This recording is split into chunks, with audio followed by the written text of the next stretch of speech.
Representatives of about 10 foreign media organisations were there to hear the message that Queensland practiced apartheid, that West Australia was a racist state, and that the criticisms in a recently released World Council of Churches report were all valid. It was explained to them that the news conference had been called to counteract the official propaganda they would get at Chogm.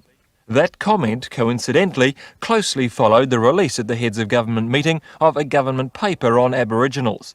The paper included a table showing how $1,010 million had been spent on Aboriginal programs in the past 10 years.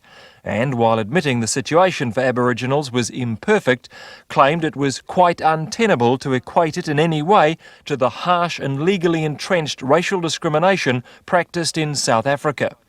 The distinction claimed by the Australian government was clearly not appreciated by speakers at the news conference.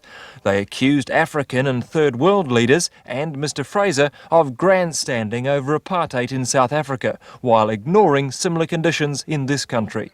Oppressed people anywhere in the world are oppressed people.